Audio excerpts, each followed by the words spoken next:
너무 아쉬울 것 같아서 사실은 불소 나중에 환자들을 교육하려면 우리들도 예방에 대한 소식을 많이 알고 있어야 되기 때문에 그 불소에 대해서 사실은 예방에 대한 것도 치과의사들이 아직 다 까먹은 것도 있을 것 같아서 그런 것들을 좀 더 환자 교육을 잘할 수 있는 팁까지도 좀 더 알려드리려고 자료를 준비했거든요. 그래서 조금 빨리 진행을 해서 페이지가 많기 때문에 좀 빨리 넘어가도록 하겠습니다.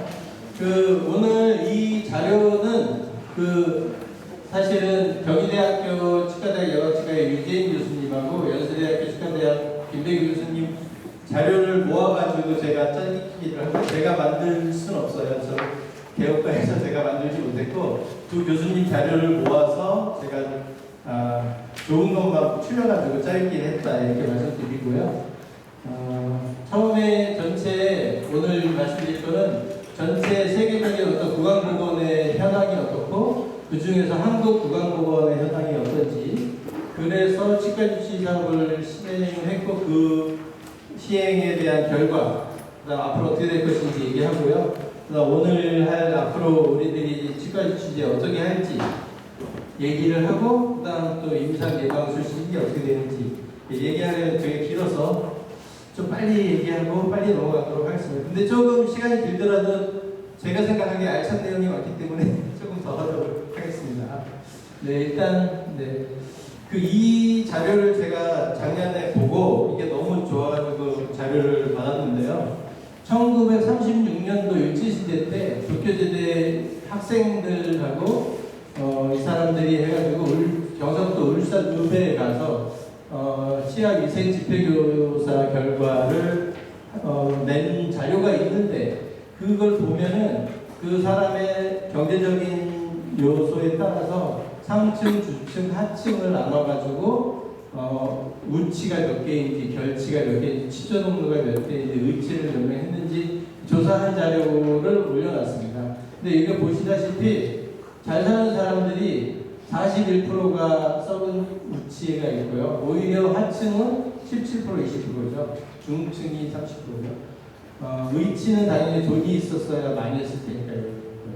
이 조사를 보면 1년에 한 가구당 평균 사탕 소비량을 그 당시에도 조사를 했는데 상층은 16.5근 썼다고 그러고 하층에서는 거의 설탕 소비를 못하고 있었던 겁니다. 사실은 우리나라도 마찬가지로 1970년대까지만 하더라도 치과 질환은 부자병이었어요. 부자병이었고 가난한 사람들은 잘 안 걸리고 부자들이 오히려 그날 배 나오고 하고 성인병처럼 이런 병이었는데 나라 사람들의 국민소득이 한 5,000불 정도 넘어가면서부터는 설탕 소모가 급격히 증가하면서 하층까지도 설탕 소비를 많이 하면서 충치가 급격히 증가한다 이렇게 보고 있습니다. 그래서 전 세계적으로 모든 OECD 국가는 3년에 한 번씩 이런 우식에 대한 자료를 조사를 해야 되는데 무조건 1970년대까지만 하더라도 모든 유럽 국가, 모든 OECD 국가들이 다 7, 8개, 9개, 10개였습니다. 이게 12세 아동이기 때문에 12세 아동이면 이제 4번, 5번이 막 났을 시기인데 그때 충치가 8개, 9개였다는 말은 4, 5, 6, 7 중에 4, 5, 6번 중에 거의 충치가 다 있었다는 소리죠. 옛날에는 유럽이나 그냥 다 그랬는데 이게 80년 들면서 급격히 줄었습니다. 급격히 줄었고 한국에서는 OECD가 아니었기 때문에 법적으로 조사 사항이 아니어가지고 조사를 안 했는데 72년도에 한 번 했어요. 근데 이때 0.7개였거든요. 한국의 충치겠어요. 근데 이게 꾸준히 올랐는지 모르지만 조사를 안 했으니까 2000년도 와가지고 조사를 했는데 3개가 나왔어요. 3개. 그리고 3.3개까지 올라갔다가 그 다음에 2.2개, 2.0개 그리고 작년이죠. 2018년 자료에서 1.8개로 줄었어요. 1.8개. 우리나라도 이제 조금씩 이제 줄어들게 된 거죠. 그랬을 때 외국에서 서양에서 사람들이 생각했을 때 이게 이렇게 줄어든 이유가 무엇일까를 고민하게 된 겁니다. 이게 왜 이렇게 줄었을까? 예. 이유가 뭘까요? 네? 의식의 변화. 네. 아니면 치과 의사들이 잘해서 그럴까요? 치과 의사가 잘해서는 아닐 것 같죠? 네. 1996년도에 왜 30년 전 사람보다 왜 지금의 사람들이 급격하게 이게 줄었을까 해서 전 세계적인 석학들 55명에게 설문조사를 보내가지고 답을 받았어요. 전 세계 사람들, 진짜 전문가들은 이 원인은 뭐라고 생각할 것인가.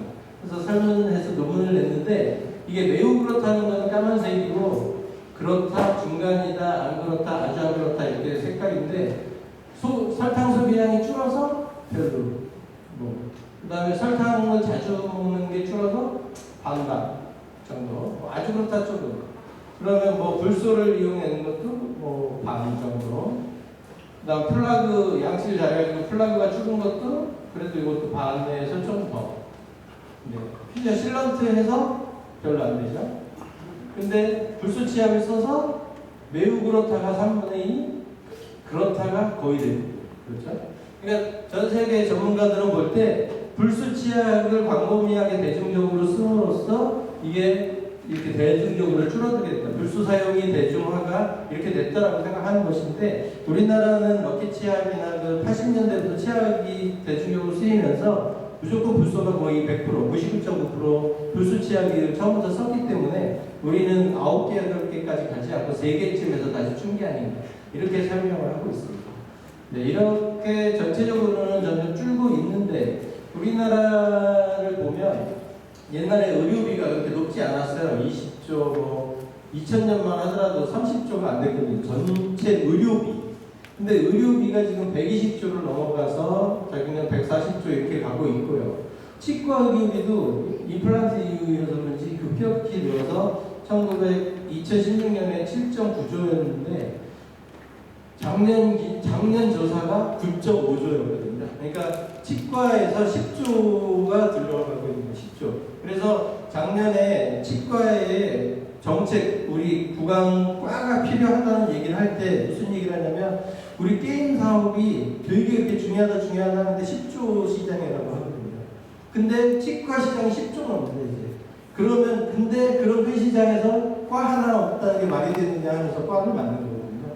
근데 우리나라는 그러면 지금 이렇게 급속도로 돈을 많이 쓰고 이거는 점점점 특히 치과는 노인과 관련이 많아서 점점 더 늘어날 텐데 치과에 이렇게 돈을 많이 쓰고 의과에 돈을 많이 쓰는 대로 사람들이 그 돈 쓰는 것만큼 건강해지느냐 치과에서도 이렇게 돈을 많이 쓰는데 점점 치과적으로 건강해지느냐의 문제에서는 또 다른 판단이 드는 거죠. 정책하는 쪽에서는. 그럼 돈을 이렇게 많이 쓰는데도 건강해지지 않는다면 어떻게 해야 될까 고민하는 겁니다. 거기서 이 문제 그 갭이 줄지 않고 1.8개에서 더 안 내려가는 이유가 무엇일까? 그거를 고민을 하다 보니까 치과에서는 의료보다는 본인 부담률이 훨씬 높아서 비용에 대한 자기 주머니 털어서 비용을 치료해야 되기 때문에 훨씬 의료에 부담감이 높고 문턱이 높아. 그러다 보니까 부자와 가난한 사람들 간에 불평등이 심하게 나타나는 게 치과 치료라는 거죠. 그거를 해결 안 해서 검사를 다 해보셔서 아시겠지만 충치 10명 치료하면 8명은 충치가 없고 9번째 충치 한두 개, 10명째가 충치 9개 나오면서 평균 1개 이렇게 만들어버리는 구조이기 때문에 우리는 그 끝에 있는 이 굉장한 사람, 이 많은 사람을 어떻게 없애야 되는가도 굉장히 중요하고 전체적인 정기분포에서 이 분포표를 건강한 쪽으로 옮겨는 쪽으로 생각을 해야 되는데 이거를 어떻게 하면 줄일 수 있을까 고민을 하면서 나온 게 여러 가지 이제 방법들이 있는 거죠. 그럼에도 불구하고 민간 의료기관은 점점 느는데 특히 치과에서는 공공비중은 아주 작고 1%, 1.3%. 공공에서 일하는 사람도 점점 줄어들고. 네. 그래서 우식 경험률은 조금씩 줄었다고 하지만 없는 집에서 실런트 보유자를 보면 실런트조차도 없는 사람들이 많이 해야 되는데 가난한 사람들이 오히려 더 작게 하는 있는 사람들은 안에 잘 치료할 수 있는데 더 열심히 해요. 이런 빈익분, 이런 불평의 차이가 그 차이를 일으키고 건강이 좋아지지 않는다. 이 아래쪽에서 계속 개수가 많으면 평균 아무리 내봐야 좋아지질 않으니까요. 그래서 이걸 어떻게 하면 줄일 수 있을까 고민을 하면서 그리고 지역 격차, 사람 간의 그런 의료, 사회경제적인 요인에 의한 격차 이런 차이를 내야 되고요. 이게 건강보험 배치에 있는 정책연구원에서 2016년인가 나온 자료인데 전반적인 구강 상태는 개선되고 있지만 지휘기술을 활용해 보니까 건강의 불평등은 오히려 증가하고 있었다. 이 건강 불평등이 증가하고 있으면 전체적인 수치는 결국 내려가지 않는다 이거죠.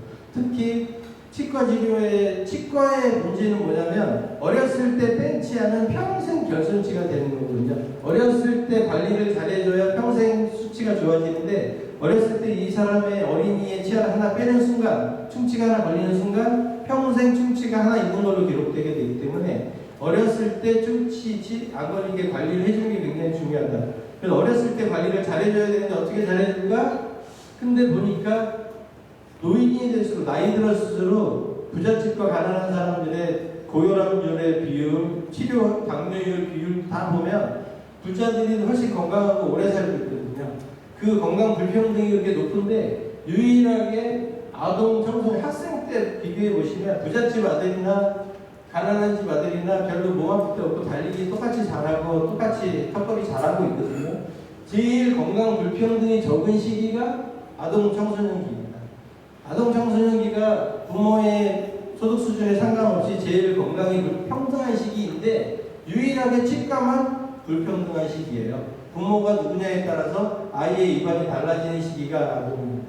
치과만 그래요. 그럼 이거를 어떻게 해줄 것이냐 했을 때 보편적인 복지로 해서 전체적으로 충치를 없애주는 쪽으로 가자라고 나온 게 이제 주치의제도라고 할 수 있습니다.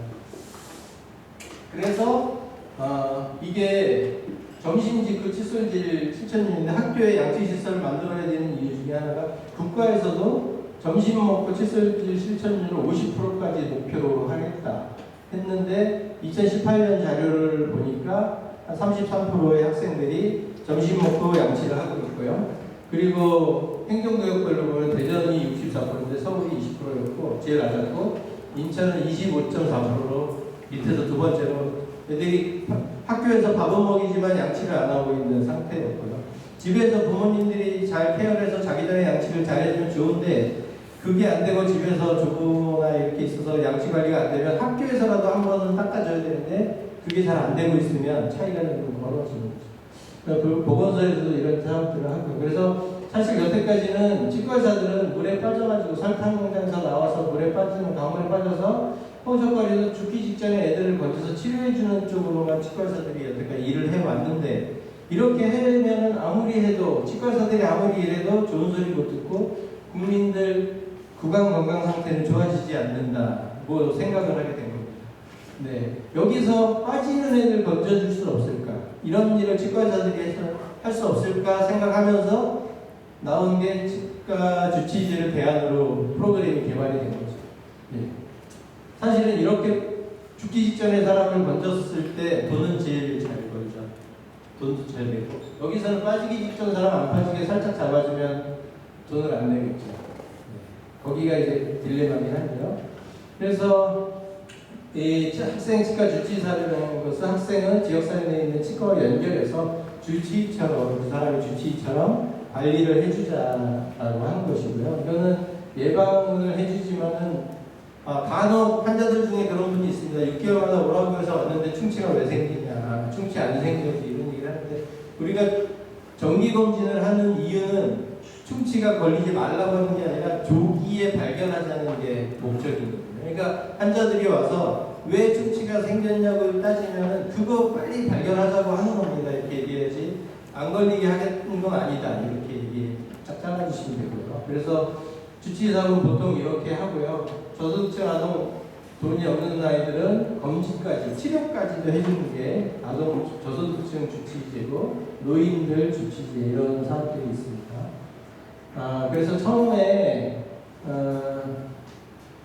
2010년도쯤부터 제가 건치 인천에서 건치 회장을 역임했는데요. 그 당시에 건치에서 이런 주치의에 대한 기초 연구를 하고 2010년도부터 서울이나 전국 지자체에 이거를 안건으로 공약으로 받아달라고 여러 군데 넣어왔습니다. 넣고 있는데 처음으로 서울에서 보면 연구하고 2012년부터 이렇게 시작을 했고요. 인천도 2012년에 남동구에서부터 처음 시작해서 이걸 시작하게 됐거든요.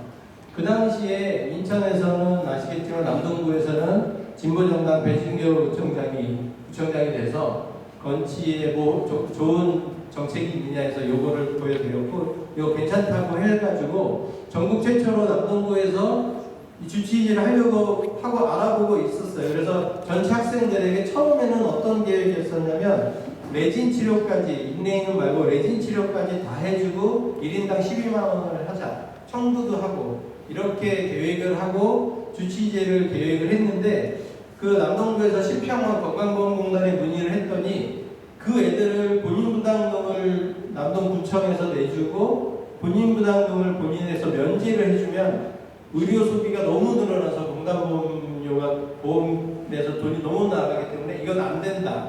그래서 건강보험공단에서 금지를 했어요. 못하겠어요. 그래가지고 남동구에서 그럼 어떻게 하지 하다가, 그러면 지역아동센터에 다니는 저소득층 학생들만 하는 건 어떠냐. 근데 그렇게 한정해서 하는 거는 본인 부담금 면제를 해줄 수 있다. 그래가지고 남동구에서는 1인당 12만 원에서 레진 치료까지 해주는 걸로 500명을 시작을 했습니다. 그렇게 시작을 했는데, 그때 보궐선거로 서울에서는 박원순이 시장이 돼가지고 이걸 하겠다고 딱 했는데, 서울에서는 다르게 간 거죠. 아, 치료는 못해줘? 그럼 치료 빼고 예방만 해서 4만 원 해서 대상자는 3배 더 많게. 서울시장 입장에서는 혜택 받는 사람 수를 늘리고 하는 걸로 간 거죠. 그래서 인천 남동구에서 한 거와 서울시에서 한 게 이렇게 둘로 나눠서 다르게 갔는데, 인천 남동구에서는 그 다음에 당이 바뀌면서 구청장이 바뀌면서 그 사업이 없어지고 후지부지 됐고요. 다시 이제 또 민주당이 되면서 다시 하려고 하고 있고, 서울에서는 계속 연임을 하면서 이 사업이 계속 늘어나고 있습니다. 그래서 처음에 서울과 인천에서 동시에 시작을 했는데, 여기서는 저소득층 아동 치료까지 해주는 걸 했고, 여기서는 치료를 안 해주는 걸 했는데, 이거 하나만 말씀드리자면 남동구에서 할 때 처음에 시작할 때는 그 저소득층 지역아동센터 아이들의 충치 개수가 평균 3-4개가 넘었었어요.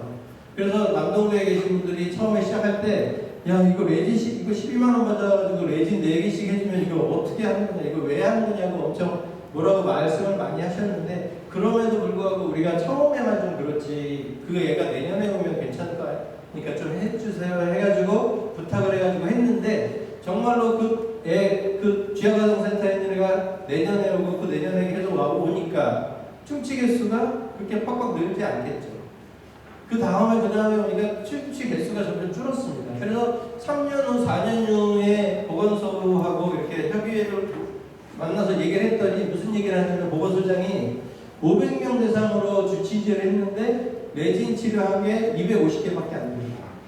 네. 결국 그 지역아동센터 아이들의 충치가 0.5개씩밖에 없었던 거예요. 매년 그렇게 봐주니까. 매년 봐주고 닦아주고 치료해줬더니.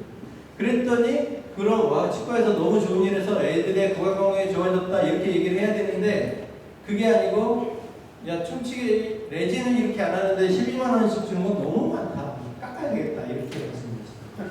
그게 성과였거든요. 사실은 치과 주치의제의 성과였어요. 그 가난한 집 어린이들의 구강건강이 더 좋아지게 만드는 성과였는데, 나중에 자른다 그러더니 아예 사업이 없어져 버렸습니다. 구청장이 바뀌면서.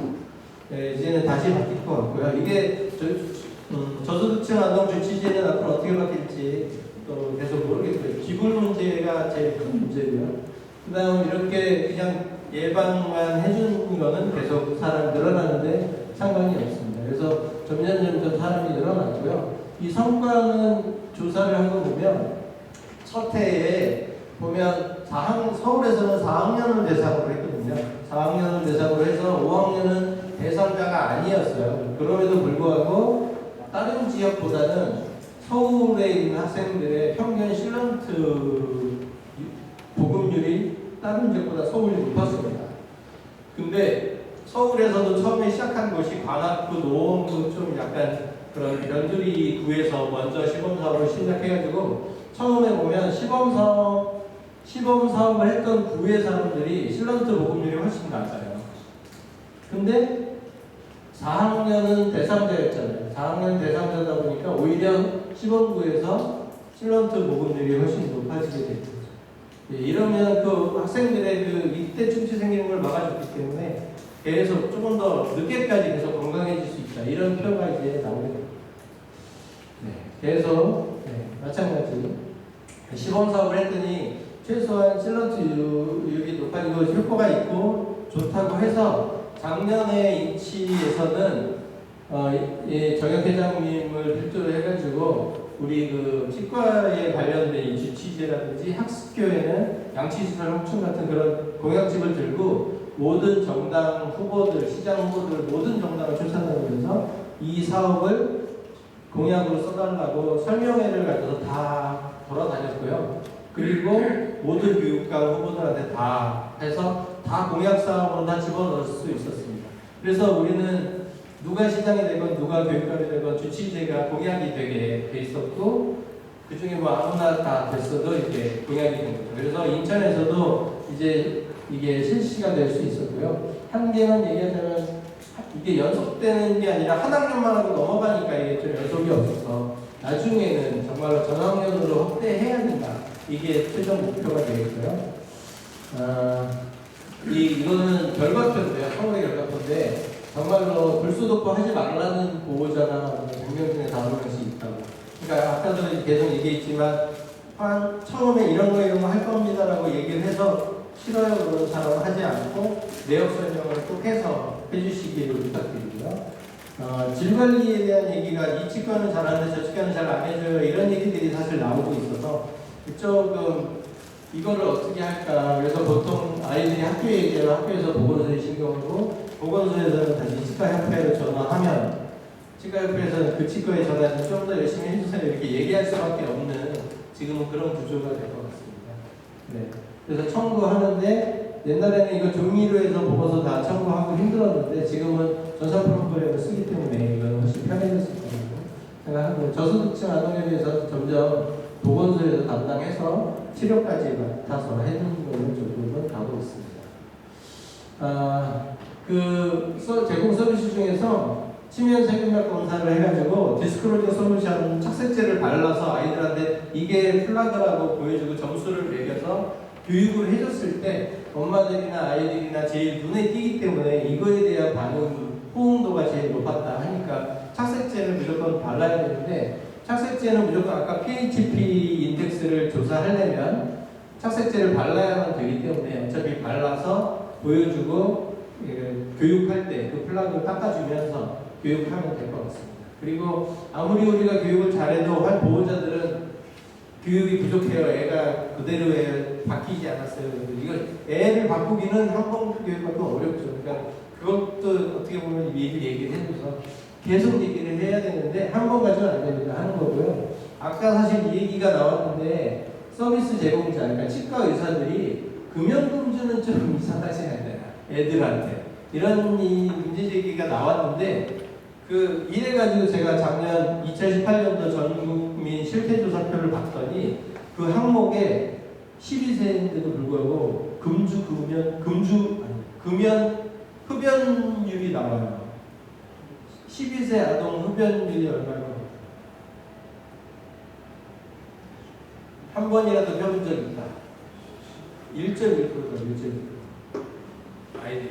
그러니까 12세 초등학교 6학년이라도 100명 중에 1명 이상은 피는 겁니다. 근데 저희 얼마 전에 저 통치 시험 공부하다가 보니까 치과 의사가 담배 피는 사람한테 흡연을 권유하기만 해도 흡연 성공률이 5% 높아진다 이런 얘기가 있어요. 단지 저는 그래서 이거를 어떻게 생각하냐면 아이한테 너 피니 이렇게 물어보지 말고 혹시 주변에서 너 또래 친구 중에 혹시 한 번이라도 피는 애 본 적 있어? 이렇게만 물어봐 주시기만 해도 굉장히 예방 효과가 있지 않나 저는 이렇게 생각합니다. 정말로 뭐죠? 2018년 그 표를 보면서 조사 항목을 보니까 언제 처음 펴봤느냐에 6살, 7살 때도 꽤 있어요. 그냥 부모님이 했으니까 펴봤겠죠. 그리고 12세가 됐을 때 그러면 그때 한 번 핀 거냐 아니면 지난 한 달 동안에 몇 번 폈냐 했을 때 지난 한 달 동안에 주 1회 이상 폈다도 꽤 나왔어요. 12세인데. 그러니까 사실 이거 우리가 빼서는 안 되고 한 번씩은 너 피냐라고 하지 말고 너 주변에 친구 중에 피는 사람 본 적이 있냐 정도는 한 번은 물어봐 주시면 좋을 것 같다는 생각이 듭니다. 12세라고 아주 애기 취급하면 안 되겠습니다. 네, 이렇게 생각하시면 될 것 같고요. 대부분은 다 적절하다는 의견들이 많았고 대대적인 홍보는 인천시랑 계속해서 할 예정이고요. 서비스 이용자나 제공자에게 서로 만족도가 높은 시간이었다.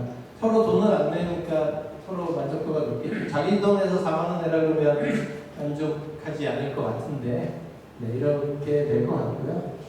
앞으로는 뭐 전학년으로 점점 늘 것 같고, 그 다음 이번에 시범 사업으로 적게 하지만은 점점점 늘어날 것이고, 이제 전국 단위에서 한 번에 또 시행을 꼭 할 겁니다. 그러면 이번에 이렇게 해서 준비를 해놓으시면 내년이나 내후년에 점점 확대할 때 준비하시기 훨씬 편할 거라고 생각합니다. 이건 마찬가지죠. 앞으로는 이게 프랑스에서도 보면 3년에 한 번씩, 매 3년에 한 번씩 해서 24세까지는 주치의제에서 키트를 주면서 꼭 치과에 가서 검사하고 예방치료를 받게 해주는 치료를 하고 있고, 전부 건강보험에서 100% 하고 있어요. 이렇게 해놓은 게 오히려 치료를 해주면서 돈 쓴 것보다 더 예방을 절약이 된다는 걸 프랑스에서도 이미 알게 된 거죠. 그래서 우리나라도 점점 이렇게 갈 것 같고요. 앞으로도 국가 시범으로 해서 이제는 시 주도가 아니라 국가 주도로 2001년까지 갈 것이고, 그 다음에는 결과적으로는 건강보험에 적용을 해서 예방치료까지도 건강보험에 넣어서 이게 정기적으로 장기적으로 안정적으로 가는 게 앞으로의 길일 것 같습니다. 여태까지는 왜 이걸 했느냐에 대한 얘기를 길게 해드렸고요. 이제 우리 하는 걸 보겠습니다. 네, 이거는 법적 근거로 해서 올해 4월 달에 인천에서 인천시 조례가 통과돼가지고 인천에서도 이걸 치과 주치제를 하게 됐고요. 처음에는 7,000명 대상으로 하려고 해서 각 학교에 5개구의 학교에 신청을 받았는데 각 학교에서 보건교사들이 이게 뭔지를 잘 몰랐던 것 같아요. 그러면서 신청을 별로 안 해서 2,300명 신청 안 했는데 올해는 이걸로만 먼저 가겠다 해가지고 이렇게 시작을 했고요. 참여 치과는 한 100군데 정도가 참여를 했습니다. 보통 한 치과당 10명에서 미출 연수구 같으면 한 치과당 한 50명 정도 평균, 대학으로 한 30명, 서구는 한 치과당 10명 정도. 그러니까 몰리는데 가까운데 그 시범 학교 근처로 많이 몰리겠지만 좀 근처에도 좀 갈 수 있지 않을까. 왜냐하면은 아까도 얘기했지만 이따 아시겠지만 주치의 하려면은 이거 착색제 바르고 교육하고 하려면 30분에서 1시간은 잡아야 되기 때문에 무조건 예약을 하고 해야 됩니다. 그냥 오는 대로 받을 수는 없어요. 그래서 주치의제는 따로 예약장을 받아가지고 전화해서 예약해서만 이렇게 하시면 되고, 올 때는 평소에 본인이 쓰고 있는 칫솔을 꼭 지참하게 해서 TV에 넣어주시고요. 안 가져오면 그냥 치과에 있는 일회용 칫솔이라도 써서 해줘야 되니까 예약할 때 치과 칫솔을 가져오도록 얘기해 주시는 게 좋을 것 같습니다. 그래서 지원 내용은 1인 4만 원이고, 검진에서 문진 시진, 치면 세균만 검사, 아까 PHP에서 착색제를 사용하고요. 방사선 촬영이 그동안 우리가 구강검진, 어디 뭐 검진을 나가가지고 이렇게 눈으로만 보고 왜 충치 없어요? 이렇게만 한 게 너무 별 볼 일 없고 의미 없다라고 해서 우리가 전국민 구강검진에 파노라마를 넣어달라고 계속 지금 하고 있는 중인 건 잘 아시죠? 문진 시즌만 하니까 구강검진 참여율도 떨어지고 하니까 최소한 어디죠? 이과처럼 체스트 찍듯이 우리도 파노라마 하나씩 무조건 찍게 해달라고 지금 하고 있는 중이어서 주치의제는 파노라마 촬영을 넣습니다. 넣었는데 이게 약간 선택인 게, 우리 치과에 오던 환자였는데 주치의한다고 왔는데 2달 전에 찍었단 말이죠. 근데 여기 파노라마를 또 찍을 필요는 없죠. 파노라마 방사선을 이렇게 자주 맞아서 좋은 건 없으니까. 그래서 이 파노라마는 필수 항목이긴 한데, 보호자한테 물어봐서 최근에 찍은 적이 있다, 그래서 보호자가 안 찍었으면 좋겠다고 하면 안 찍으셔도 되는 겁니다. 그리고 찍어도 청구는 하시면 안 되는 거예요. 이거는 여기에 기본으로 들어가 있는 거니까요. 파노라마는 기본입니다. 기본 검진 내용에 들어가는 거고, 청구는 파노라마는 청구를 하는 아니고, 그 다음에 보호자나 환자가 원하지 않으면 안 찍으셔도 된다. 이렇게 내역 설명해 주시면 되고요. 그 검사 결과를 가지고 닦는 걸 가르쳐 주시는 거죠. 칫솔질을 어떻게 하는지, 필요하면 치실질을 어떻게 하는지 가르쳐 주시고, 치면 세균막 여기 약을 발라놨기 때문에 저희 그 예방치과 쪽에서 항상 얘기할 때, 이럴 때 제일 중요한 건 뭐냐, 이게 음식물 찌꺼기가 아니고 플라그다. 이 익스플로러를 긁어서 보여주는 게 제일 중요합니다. 이거를 긁을 때 세게 문질러서 긁어지는 게 아니고 이렇게 약한 힘으로도 떨어지는 게 플라그다. 이렇게 약한 힘으로도 해도 떨어지는 게 플라그인데, 너 입에 이게 이렇게 붙어있는 건 너가 지난 이틀 동안 여기를 칫솔로 한 번도 문지르지 않은 것이다. 그거를 얘기해 주는 게 제일 중요해요. 그래서 약한 힘으로도 떨어지는 것을 눈으로 보여주는 게 교육에서 제일 중요하고요. 칫솔로 그 색깔 있는 걸 다 닦게 해주시면 되겠습니다. 그리고 불소에 대한 설명, 이따가 설명드리겠는데, 불소가 무엇인지 어떻게 하는지를 설명드리면 환자들한테 교육을 훨씬 더 잘 하실 수 있을 것 같고요. 바른 식습관도 마찬가지고, 금연, 담배 피우는 거에 대해서 한 번만 물어보시고, 식습관도 좀 충치 없고 괜찮아야 물어볼 필요는 없는데, 충치가 있거나 이런 애는 뭐 얼마나 간식을 자주 먹는지 같은 그런 것들을 물어보셔야 되는데, 이것도 이따가 좀 설명드리겠습니다. 그리고 이게 교육이 끝나면은 필수적으로 전문가 위생관리라는 건 본인이 닦는 거 배우면서 닦았는데, 그래도 구석구석이나 치아 사이에 남아있으면 그거를 전문가 위생관리라고 해서 전문가 치면생활 PMTC라고 하는 걸로 해서 우리가 러버컵으로 닦아주거나 아니면 와타나베 방법으로, 주줄보 방법으로 칫솔로 닦아주는 것도 PMTC잖아요. 그래서 전문가 치면생활법으로 우리가 입안에 남아있는 플라그를 다 닦아주시고, 그다음 불소도포 한번 해주시면은 여기까지는 필수가 되겠습니다. 불소도포 개를 물어도 되니까 불소 개를 4분 동안 물어서 보내주시면 됩니다. 이것도 이따가 다시 설명드릴게요. 선택적으로 할 수 있는 게 필요시에 실런트하고 치석제입니다. 치석이 붙었을 때 스캐너로 할 수 있고요. 실런트 필요하면 해놓은 건데, 처음에 5학년 했을 때 보건소의 담당자들이 엄청 뭐라고 하는 게, 5학년이면 실런트 할 필요도 없는데 뭐 이거 이름만 들어가 있고 니네는 돈만 받고 하지도 않을 거 아니냐, 엄청 말이 많았습니다. 그래서 아니 뭐 우리가 그 실런트가 진짜 많이 필요하면 돈 더 받아야 되는 거다, 뭐 이렇게도 얘기하고 했는데, 실런트가 필요한 사람은 실런트 하면, 요거는 건강보험공단에서 얘기를 한 겁니다. 이미 건강보험 항목이 있는 거기 때문에 청구를 해도 되는 거예요. 실런트하고 스캐닝은. 그래서 여기에 해주고 요거를 더 했다, 이건 청구하시면 돼요. 어차피 본인 부담금은 여기에 포함되는 거니까 받는 건 아니지만 청구는 해도 되는 겁니다. 이거는 4만 원의 본인 부담금이 포함되어 있는 거라고 생각하시고 청구하시면 돼요. 근데 어차피 실런트 같은 경우는 본인 부담금 10%니까 대부분 청구하는 거니까요. 그렇게 하시면 될 것 같아요. 그리고 인천은 옛날에 남동구 했던 거를 기준으로 삼아서, 우리가 이거 교육인데 어떤 애가 정말 플라그가 하나도 안 닦이는 애가 있으면 우리가 명색이 주치인데 걔를 한 번 가르치고 내년에 와 하기는 좀 그렇잖아요.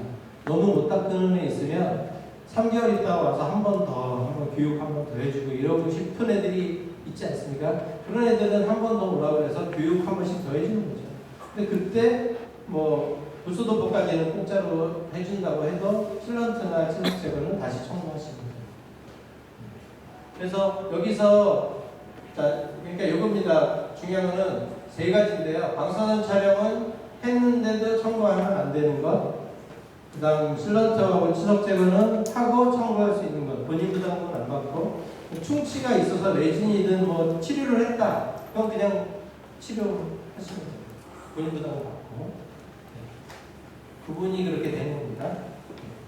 거기에 대해서 질문 있으시겠죠? 치료하시면 돼요. 그래서 이제 포항시청, 보건소, 교육청 해서 최근에 한두 달에 한 번씩 계속 모여가지고 준비를 했고요.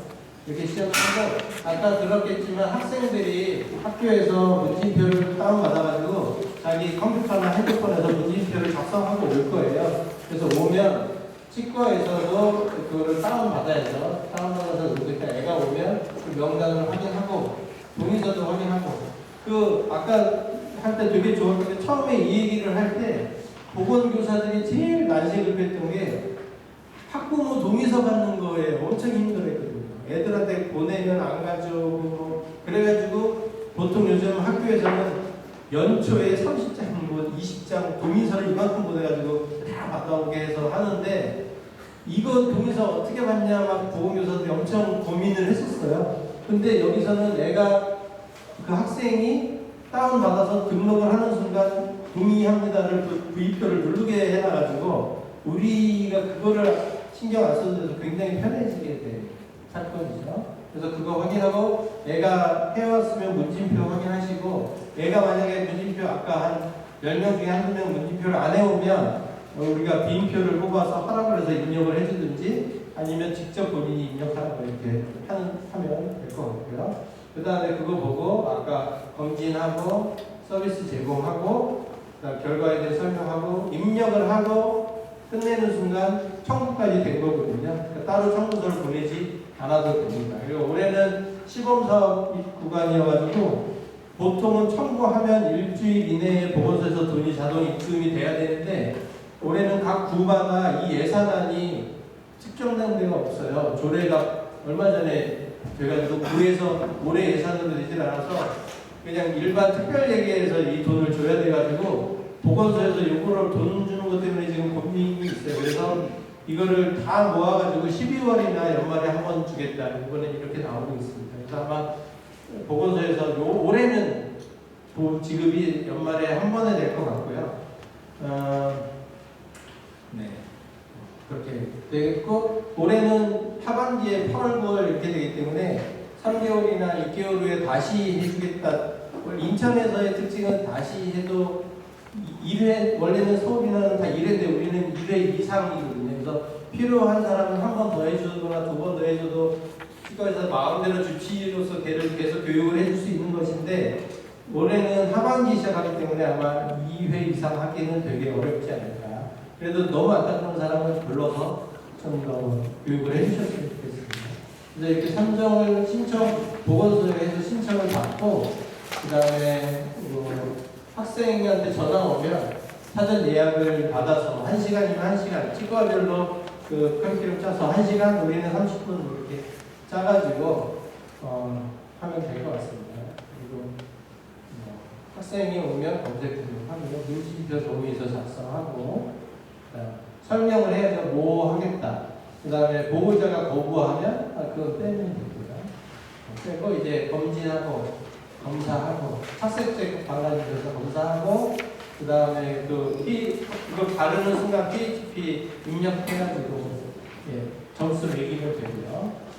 방사선 촬영도 물어봐서 파노라마에서 설명해 주시면 좋겠고 그 다음 교육해야죠. 그 상태를 보고 어떻게 닦아야 되느냐 칫솔, 본인 칫솔 꼭 지참하게 해주시고 그 다음에 인천시에서 그 학생 교육용 책자를 복사해서 줄 건데요. 일단은 한 치과당, 신청한 치과당 10부 정도씩 평균적으로 보내드릴 거예요. 그래서 그 치과에서 받아서 이거를 학생한테 보내기도 어렵고 그래서 치과로 나눠줄 생각이기 때문에 요거를 받으시면 학생한테 한 부를 나눠주고 그거를 읽으면서 교육해 주시면 교육은 끝날 것 같습니다. 나눠주게 하시고 그게 떨어지면은 취업에 인치에 전화해가지고 좀 더 보내달라고 해주시면 될 것 같아요. 그 다음에 예방진료는 아까 불소도포까지는 PMTC 전문가 치면서 하나 해주시고 깨끗이 딱 끝나면 불소도포 해주시고 선택으로 실험장 실제로 해주시면 되겠습니다. 요거는 청구할 수 있어요. 그래서 결과 나오면 결과하고요. 제일 중요한 건 다 끝나고 나면은 학교라든지 교육청에서 제일 궁금해하는 거는 아이들의 반응이에요. 그래서 거기 무슨 만족도 조사를 하라고 결과 끝났으니까 너 집에 가서 만족도 조사를 하라고 해서 애가 가서 만족했어 뭐 이렇게 가능하면 좀 만족했다고 해달라고 부탁 좀 해야 됩니다. 우리 치과에서 만족도 점수 높게 다 그런 거 하잖아요. 좋았다고 해줘 이렇게 그렇게 해주시고 그래서 2인 4만 원 이렇게 받으면 되겠습니다. 이거는 다 아실 것 같고요. 그래서 문진표 공부하시고 시진 책에 있는 대로 좌우 그동안 우리 하는 것처럼 어디 이상이 있는지 색깔이 이상이 있는지 QR 코드 보시고, 그 다음에 치면 세균막 검사. 그래서 PHP 인덱스 해가지고요. 6번 4개 하고 1번 2개 해가지고 프록시말하고 평면 제휴수로 나눠서 어느 부분에 있는지 체크하면은 한 치아당 5점이 나옵니다. 6치아는 30점이 최고죠. 그래서 점수가 높으면은 잘 안 닦은 거 0점이면 좋은 거고요. 그래서 대충 보셔서 점수 매기시면 이 정도까지는 뭐 유생사들이 처음에 착색제 바르고 이렇게 점수 매기는 것까지는 다 해주실 수 있을 것 같습니다. 그 확인만 하면 됩니다. 파노라마 필요하면 물어보고 웬만하면 찍어서 검사해서 이가 잘 나오고 있는지 확인해 주시고 보건 교육 해가지고 위생사들 아까 했던 얘기 이런 얘기들 그 다음 뭐 정기적으로 와야 된다 이런 얘기를 해주시고 요거는 교육에 대한 얘기는 좀 이따가 자세하게 다시 해드리겠습니다. 교육과 훈련은 계속 반복해야 돼서 우리들이 그 애가 정말 필요하다 생각하면 3개월에 한 번씩은 또 불러서 교육을 한 번씩 더해주시는 게 좋을 것 같고요. 제가 이 교육에 대한 거를 사람들이 너무 치과의사들이 그동안은 너무 소홀히 하고 있는 것 같아서 하나만 좀 얘기를 하고 싶은 게 있는데 이겁니다. 지금은 간호사라고 부르는데 한 20년 전에 간호사를 다른 데 불렀었죠. 뭐라고 불렀어요? 간호원이라고 불렀어요. 50년 전에 뭐라고 불렀을까요? 네? 간호원을 50년 전에 뭐라고 불렀죠? 언니. 네? 언니. 그 50년대 소설을 보면 간호부라고 말해요. 간호부. 네.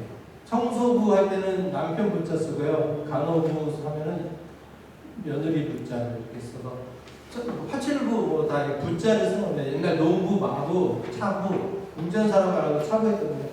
옛날에 부였다가 간호부였다가 간호원이 됐다가 간호사가 됐어요. 그래서 제가 그걸 보면서 이 말의 뜻이 뭘까를 생각한 거죠. 그래서 보니까 간호부는 그냥 시키는 대로 청소부가 지금 뭐가 됐죠? 환경미화 원이 됐잖아요. 원이 됐거든요. 부가 원이 되는데 이 차이가 뭘까를 보면 거기서부터는 그 사람의 전문적인 기술 직업으로 인정을 해주는 게 아닌가. 그냥 이거 해서 너 말박으로 마구 청소해 그럼 청소부 그냥 그렇게 불렀다면 이제는 청소를 전문적으로 하는 사람을 인정해줘서 원자를 붙여준 것 같은데 그거에서 제가 생각할 때 간호사 쓸 때 스승사자 쓰거든요. 의사 할 때 사자는 스승사자예요. 그러면 의사도 옛날에 의원이었는데 의사가 됐잖아요.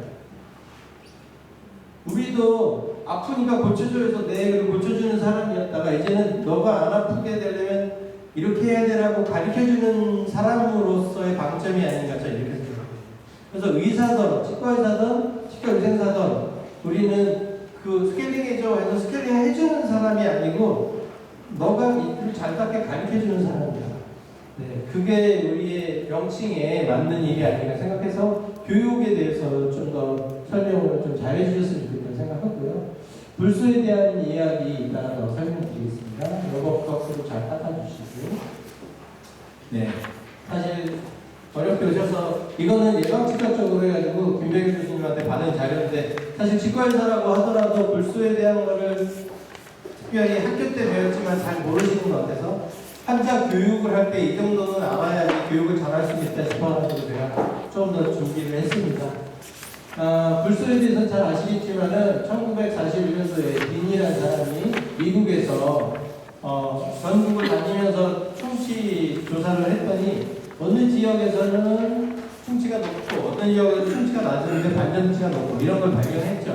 그래서 발견해서 물을 보니까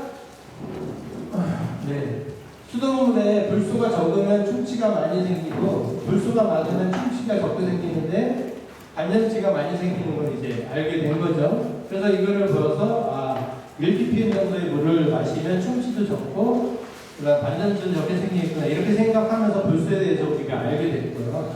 그러면서 불소를 쓰기 시작한 겁니다. 근데 불소에 대해서 독극물 얘기하는 사람이 많은데 많이 먹으면 다들 독극물이 되는 거죠. 그 불소 반대하는 자들하고 옛날에 토론할 때 무슨 얘기를 했냐면은 이 불수는 1ppm을 먹었을 때 괜찮은데 걔네들이 말하는 독성, 다리 위고 막 골경화증 나오는 10ppm 이상의 물을 계속 몇십 년 먹었을 때 나타나는 사진을 보여준 거거든요. 그래서 그 불소 반대론자들하고 얘기할 때 무슨 얘기를 했냐면, 야, 불수는 10배 먹었을 때 그런데 밥은 적정량의 2배만 먹으면 다 죽는다. 그럼 밥이 독극물이냐? 2배만 더 먹으면 죽는데. 예. 이런 얘기를 하거든요. 그러니까 결국 독이냐 아니냐는 약이냐는 양의 문제지, 예. 그게 약이냐 이런 건 아니라는 거죠. 그 얘기를 꼭 불소에 대해서 얘기 나오는 사람들한테 얘기를 해줬으면 좋겠어요. 많이 먹으면 무조건 독기입니다. 적게 먹으면 적절해야 약인 거죠. 부족하면 병이 걸립니다. 네, 이렇게 불소에 대해서 생각해 주시고, 불소는 우리 치아에 범람질에 있는 아파타이트, 에나멜의 구조를 보면은 아파타이트 구조가 되어 있는데 보통은 수사나 인해석, 예, 수사나 인해석으로 해서 여기 인해석이 이렇게 있고 가운데에 OH기가 쭉 있는 아파타이트 구조가 되어 있는데, 불소가 주변에 많이 있으면 이 OH-1, 이 OH가 빠져나가고 F가 들어가서 불화 인해석으로 그 치질이 바뀌어요. 불화 인해석으로 바뀌면 훨씬 단단하고 산의 내산성이 강화가 돼서 잘 안 녹습니다. 그래서 우리가 불소 농도 조정 사업을 하면은 에나멜에 있는 이 불화 인해석이 되도록 만드는 게 우리의 목표인데, 요즘은 그게 꼭 중요하지 않다는 게 실험에서 나왔어요. 이 실험 저도 처음 봤는데, 일단 수산화 인해석은 산성에 들어갔을 때 막 다 녹을 때 불화 인해석은 잘 안 녹거든요. 그래서 우리들이 이걸 꿈으로 꾼 건데, 실제 보니까 상어의 이빨은 100% 불화 아파트예요. 플로라 아파트. 100% 불화 아파트, 우리가 꿈으로 생각하던 그 불화 인해석이기 때문에, 야, 얘는 정말 충치가 안 먹겠는데 생각을 한 거예요. 3000ppm의 에나멜 덩어리니까 얘는 안 썩을 거라고 생각한 거죠.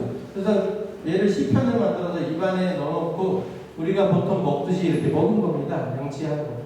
먹었더니 얘도 썩어요. 불소가 거기서 산에서 불소가 누가 나오면 주구장창 나올 수는 없잖아요. 나오다 보면 구멍이 생기고 썩는 겁니다. 근데 사람의 에나멜에는 1200ppm 정도의 저불소지만 매일 불소용액 양치를 했더니 오히려 덜 썩었다. 그래서 요즘은 치아의 구조를 바꾸는 거는 말이 안 되고, 그냥 그 주변 침이라든지 치은 열구에서 나오는 액체의 불소 농도가 저 농도라도 오래 있는 게 중요하다. 치아 주변에 이렇게 생각을 하게 됐고요. 그러다 보니까 구강 내에 침의 이 pH가 산성으로 되면 무기질이 막 녹아나가서 탈해가 되고, 다시 중성이 되면 침에 있는 무기물들이 다시 들어와서 제거가 일어나죠. 그렇죠? 그러니까 우리가 볼 때 충치라고 하는 것은 계속 무식이 진행되는 게 아니고, 탈해됐다가 재석회가 됐다가 재강화가 됐다가 이게 반복이 되는데, 탈해가 많이 되면 구멍이 나는 거고 재강화가 또 되면 괜찮아지는 거거든요. 우리 의식은 가만히 있는 게 아니라 계속 이렇게 되는 것인데요. 이러다 보니까, 그래서 요 스테판 곡선이 예방치과에서 본 것 같아요. 요 곡선이 굉장히 중요해서 제가 환자들한테 식이 조절에 대해서 설명할 때 이 그림을 그리면서 많이 설명을 하거든요. 이 그림이 뭐냐면은, 보통 우리의 입안에는 pH가 7이에요. 중성이에요. 중성인데 당분, 음료수를 먹거나 밥을 먹거나 해서 입안에 당분이 들어가는 순간에 이게 막 분해가 되고 아밀라이즈에서 분해되고 산해에서 분해되고 세균에서 분해되면서 입안의 pH 농도가 급격히 떨어집니다. 마이너스 4.7 정도까지 쭉 내려가요. 쭉 내려갔다가 다시 침이 계속 나면서 삼키고 그러면서 이게 조금씩 없어지겠죠. 그러면서 다시 올라가서 다시 원위치로 되는데 보통 2시간이라고 우리가 보고 있거든요. 하나를 밥을 먹고 pH가 뚝 떨어졌다가 다시 올라가는데 2시간 정도로 우리가 스테판 커브의 사이클을 2시간 정도로 이렇게 보고 있어요. 근데 보통의 경우, 물소를 사용하지 않았을 경우에 pH 5.8 이하로 떨어지면은 탈해가 시작이 돼요. 5.8 밑으로 가면 탈해가 시작이 됐다가 5.8 이상으로 올라와야만 다시 재강화가 되는 거예요. 충치에서 보면. 그래서 요 밑에 구간에서는 탈해가 일어나는 겁니다. 여기서는 제가가 일어나요. 근데 제가 이 그림을 성인인데 양치를 잘해요. 플라그가 안 보여. 양치를 잘하는데 프록시말에 팡팡팡 충치가 생긴 사람들이 오면 100% 중간중간에 식사 중간중간에 간식이나 차를 많이 먹으시는 분이에요. 그래서 얼마 전에 너무 양치를 잘하는데 깨끗한데 프록시말에 많은 젊은 분이 와가지고 중간중간에 뭘 이렇게 많이 마시십니까? 그랬더니 자기가 거래처 갈 때마다 믹스커피를 줘서 갈 때마다 1시간에 한 번씩 마신다는 거예요. 설탕물을. 그러면 이게 1시간 있다가 이렇게 올라올 때 다시 하나를 마시는 거예요. 그럼 어떻게 되겠습니까? 내려가겠죠. 1시간 동안 또 내려가야 돼서 또 올라가죠. 그 사람은 2잔을 먹었는데 2시간 동안 계속 탈의가 일어나요. 근데 오히려 과자 10개를 한 번에 먹고 쭉 안 먹으면은 쭉 떨어졌다가 2시간씩 올라와서 제가가 또 계속 될 거예요. 근데 애들 같은 경우 마찬가지로 과자를 1시간 하나 먹고 1시간 있다가 옆에 보여서 또 있어서 하나 더 먹고 또 있다가 1시간 있다가 하나씩 먹으면 10개 먹은 거 똑같지만 얘는 10시간 동안 계속 탈해가 된 겁니다. 입안의 환경이. 이러면 충치가 쑥 오는 거예요. 옆으로. 광범위하게. 그래서 이게 굉장히 이 충치 시기와 식기의 과정, 중간 시간에 있어서 스테판 커브를 이해하시는 게 굉장히 중요하고요. 여기서 우리가 불소를 불소 도포를 한다든지 불소를 사용했을 때 세 가지 효과에 의해서 충치가 예방이 되는데 1번 이겁니다. 탈해가 일어나는 요 임계 pH가 내려가서 5.4부터 탈해가 시작이 돼요. 불소가 쓰이면 치아가 단단해지는 거죠. 아까 브라인 해석이 되는 순간에 잘 안 녹아요. 5.4 정도가 돼야 내려가니까 불소를 사용하지 않았을 때보다 탈해되는 양이 훨씬 줄겠죠. 여기서부터 제거가 되고 또 하나는 불소를 쓰면은 입안에 있는 세균들이 활동이 억제되기 때문에 마이너스 여기 7.4까지 가지 않고 4.7까지 가지 않고 4.9나 5에서 다시 올라가기 시작해요. 세균들의 활동이 억제되면서 이게 덜 떨어집니다. 그 다음에 입안에 무기질이 많아서 제석회가 촉진돼요. 그래서 이게 2시간 만에 올라올 게 1시간 만에 빨리 올라오거든요. 불소를 써주면. 그렇기 때문에 탈해되는 양이 굉장히 줄어드는 거죠. 제거가 많이 돼요. 그래서 불소의 효과가 있는 거거든요. 그래서 요 아이들이나 어른이나 잘 닦는 것 같은데 충치가 사이사이에 많이 썩는 사람들은 꼭 확인해 주시면 이런 시기에 패턴을 가지고 있을 것이다. 요거를 꼭 설명을 해주시면 좋을 것 같아요. 스테판 커브고요. 그 다음에 불소를 아까도 모자르면 남았을 때 많이 먹으면 생기는 게 약간의 반전치 정도인데 모자랐으면 많이 썩으니까 조금씩 먹자고 하는 것인데 6개월 수돗물 불소 농도조정 사업을 현재 한국에서는 한 달에 30몇 개 정수장을 하다가 지금은 한 군데도 안 하고 있어요. 반대론자들이 너무 반대해서 한 군데도 지금 안 하거든요. 그러니까 이거는 걱정하실 필요가 없고 만약에 수돗물 불소 농도 사업을 한다 그러면 불소 보충제를 따로 더 먹을 필요가 없는데 수돗물 불소를 안 하는 지역에 산다 그러면 6개월 미만 애들한테 먹을 필요 없지만 6개월부터는 조금씩 먹는 게 오히려 괜찮다는 거를 알려주시고 그래서 무불소 치약 쓰지 말라. 더 비싼데 효과 없다. 더 효과 없는 거를 더 비싸게 사는 것이다. 꼭 설명을 해주시고 아이들이 그거 삼키면 어떻게 해요? 좀 삼켜도 됩니다.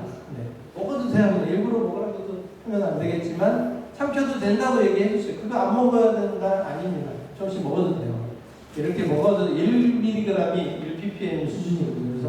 그래서 6살 이상부터 좀 먹어도 전신적으로 이걸 먹는 순간 혈장, 피 안으로 불소 농도가 높아지고 진지발 플루이드 있잖아요. 진지바 서커스 플루이드에서 나오는 액에 불소 농도가 높아져서 치아 주변에는 항상 불소가 감싸게 되면서 저농도의 불소가 항상 치아를 싸줘서 항상 튼튼해지는 거죠. 그래서 전신적인 도포를, 전신적인 섭취를 통해서 효과를 보려면 한 1mg라는 거는 먹어도 괜찮다. 이렇게 보시고요.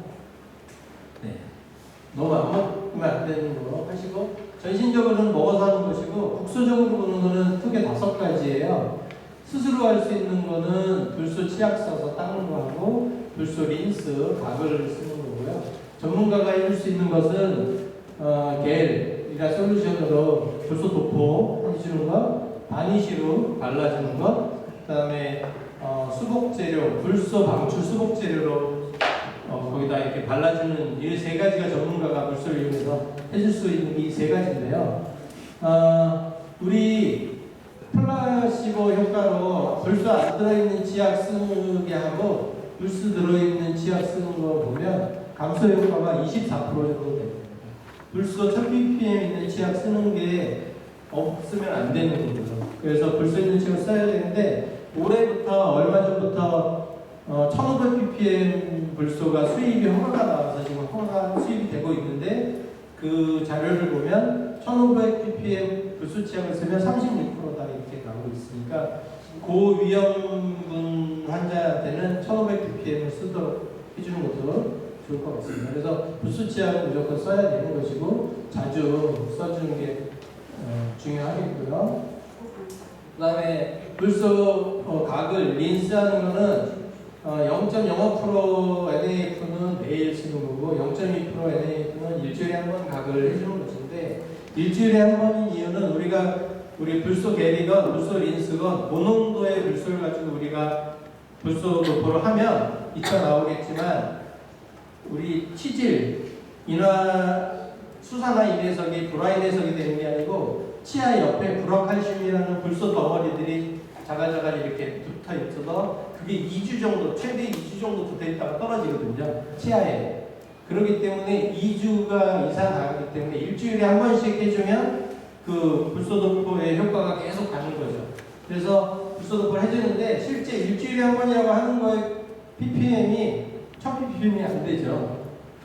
그렇기 때문에 우리 1000ppm짜리 우리 치약을 뭐 3분 정도 물고 있으면 매일매일 사실 불소도포 하는 거랑 비슷합니다. 그래서 따로 요즘은 린스에 대한 얘기는 이제 안 하는 거예요. 어차피 평가를 보면 불소 치약을 쓴 거와 비슷한 예방 효과가 있죠. 20%. 네. 불소도포는 그때부터 해서 불소를 많이 먹으면 저기 하는 것 하고, 그 다음 조사를 해봤더니 맹출 전에 범랑기 형성기 6번이라고 치면 보통 1살이나 2살 정도 그때 범랑질이 치배가 형성될 때 그때 불소가 거기에 날아가서 막 달라붙고 그 다음에 맹출 직후에 2년간 범랑질 성숙기라는 시간 동안에 침에 있는 불소가 들어가서 또 침착이 많이 된다고 합니다. 그러니까 이 치아가 나오자마자 끝이 아니고 계속 타액과 반응을 하는 것인데 이때 이 안에 있는 범랑질이 2년간은 된다고 그래서 국소도포를 할 때 이따 나오겠지만 막 나온 치아 예전에 이미 나온 치아를 불소 도포를 했을 때 이 예방률이 20%라고 그러면 막 나온 치아를 불소 도포해주면 뭐 40에서 60%의 효과가 있다고 하기 때문에 막 나오고 있는 치아는 실런트만 해주시지 마시고 꼭 얘기해서 불소 도포를 한 번씩 꼭 아직 보험이 안 되니까 뭐 10,000원 정도 20,000원 받을 수 있잖아요. 그래서 꼭 얘기해서 불소도포를 해주시기 바라겠습니다. 불소도포의 효과가 28%라고 그러지만 지금 막 나온 일옵션 된 치아에서는 50%라고 생각해도 되거든요. 그러니까 막 나온 치아들이 있어서는 열심히 불소도포를 해주시길 바라고요. 2편인데요. 그냥 우리 치아에다가 불소를 넣으면은 치아에 있는 칼슘을 오히려 끌고 나옵니다. 그냥 불소도포를 하면. 그래서 이 불소가 에나멜에 있는 성분 속에 들어가는 게 아니고 에나멜에 있는 칼슘을 오히려 녹아 나와서 불화칼슘을 만들어 버려요. 그리고 인산이 나와서 녹아서 물로 나와서 녹아버려요. 그러니까 오히려 애칭한 것처럼 그냥 이 불소만 불소도포하면 치아에는 더 오히려 안 좋아지는 일이 생기는 거죠. 그렇죠? 그래가지고 이 불화칼슘은 보면 이런 식으로 동글동글한 것들이 치아에 달라붙어 있어서 2주 이상은 안 가요. 그러니까 국소도포한 효과는 2주다 이렇게 보시면 돼요. 그러니까 얘는 금방 떨어지는데 금방 떨어진다기보다는 입안의 타액의 불소 농도가 떨어지면 얘가 녹아서 다 나가는 거예요. 실제는 그러다 보니까 어떻게 했어요? 치아를 녹여서 칼슘이 나왔다가 이 칼슘이 침으로 다시 나가니까 네, 물론 다시 재관은 되겠지만 이래서 오래 못 가기 때문에 그리고 불소도포의 효과입니다. 그냥 닦아만 준 거, 브러싱만 해서 열심히 닦아주고 하루 그리고 여기 닦아주고 불소도포를 해준 거 표면에 보면 하루 지나면 플라그가 생기기 시작하고 이틀, 3일 지나면 이쪽에서는 다시 처음처럼 플라그가 다시 끼는데 3일 동안 양치 안 해도 불소도포 해준 곳에는 플라그가 잘 안 자라죠. 그렇죠? 네. 그러니까 우리가 전문가 치료 생활을 해주거나 했을 때는 불소도포를 꼭 해주면 그 효과가 이렇게 매질매질하고 꼬드득꼬드득 하는 그 순간이 오래 갈 수 있는 거예요.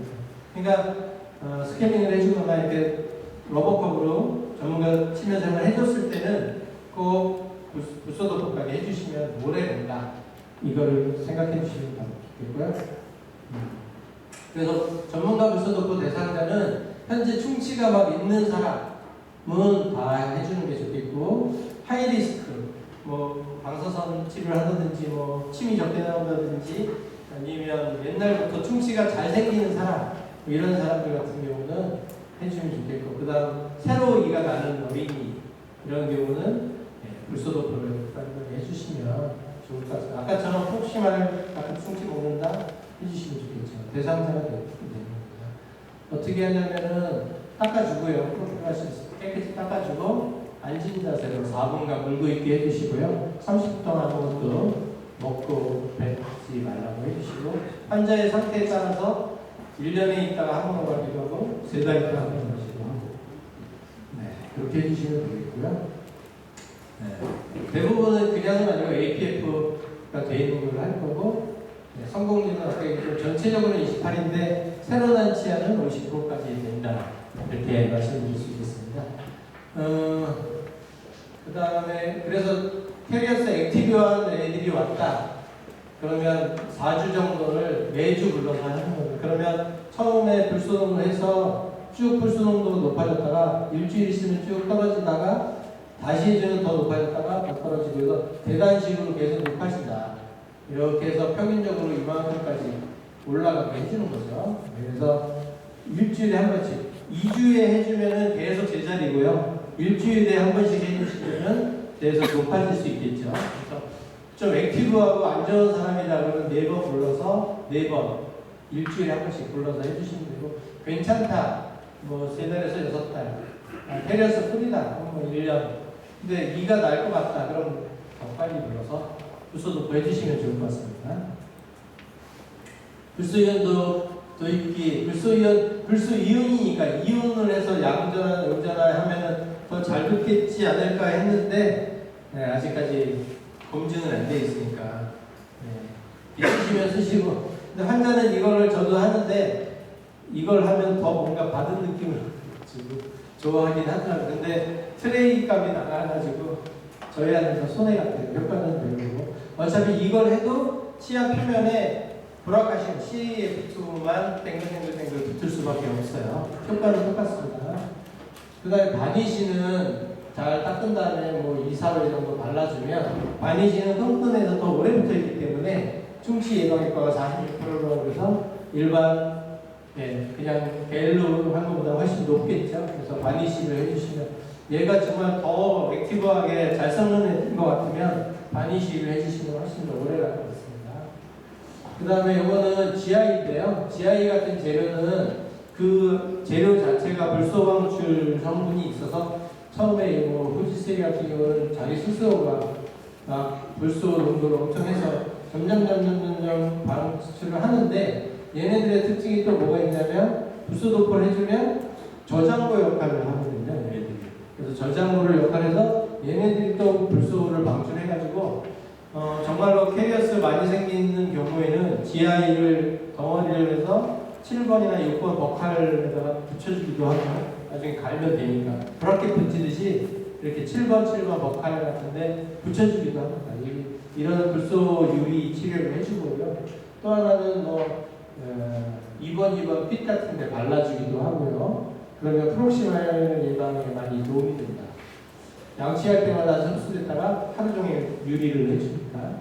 또 하나는 틀니 같은 거 했을 때 이런 프록시말에도 잘 써보니까 프록시말을 GI로 메꿔주거나 이런 식으로 GI를 이용해주는 이런 방법이 전문가들의 방법이었어요. 그래서 불소에 대해서는 아까 5가지에서 셀프는 어차피 얘기만 해주시면 되고, 불소에 전문가가 해줄 수 있는 거는 이렇게 겔, 바니시, 젤 이렇게 세 가지였습니다.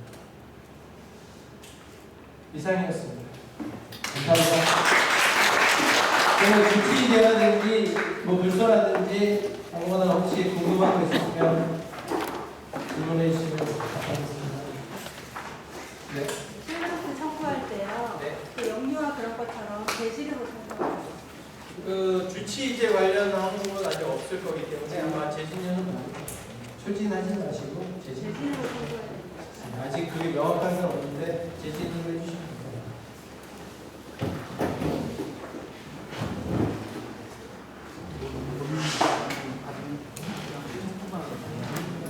설명을 너무 제가 잘할 것 같은데